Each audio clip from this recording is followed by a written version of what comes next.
Jésus dit « si on te frappe sur la joue droite, tends aussi l'autre ». Ce propos extrême pose problème parce qu'il n'est pas du tout évident que ce soit la bonne façon de réagir à la violence et donc on peut se demander pourquoi il dit cela.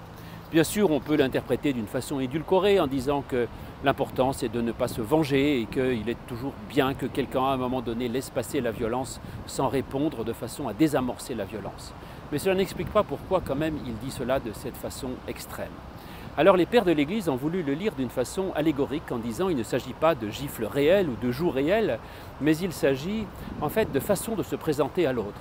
Et donc on peut en effet se remettre en cause. Si on est soi-même victime de violence, on peut se demander si ce n'est pas la manière avec laquelle on s'est présenté à l'autre qui a engendré cette violence et on peut chercher à se tourner autrement vers l'autre pour désamorcer cette violence.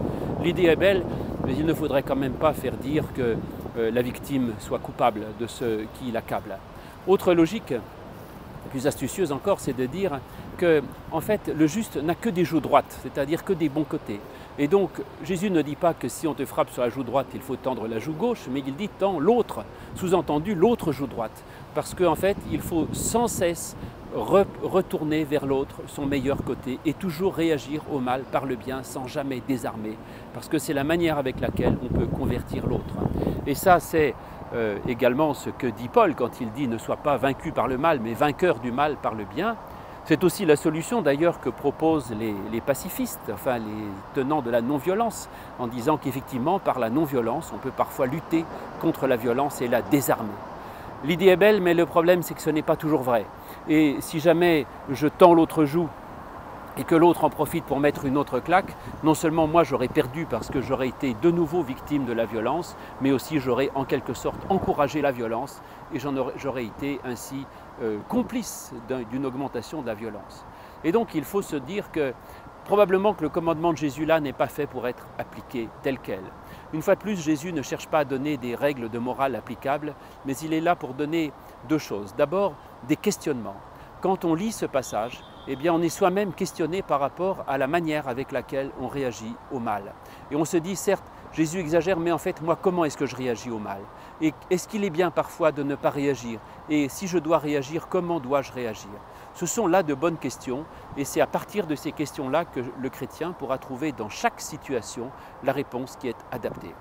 De même, tendre l'autre joue peut aussi être une façon de questionner l'autre. De même que Jésus, quand il reçoit une claque de la part d'un garde au moment de son procès, ne tend pas l'autre joue, mais il dit au garde « Pourquoi me frappes-tu » Et tendre l'autre joue peut être aussi une manière de question, de dire à l'autre « Pourquoi me frappes-tu? Si j'ai mal fait, dis ce que j'ai fait de mal, sinon quel est le sens de ton acte ?»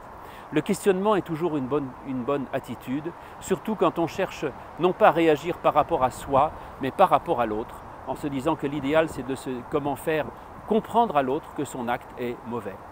L'autre idée c'est que effectivement Jésus présente là un idéal lointain qui n'est pas à appliquer tel quel mais qui doit diriger nos actes.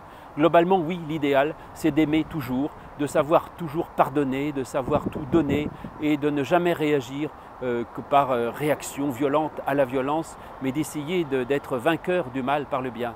Ça c'est un idéal.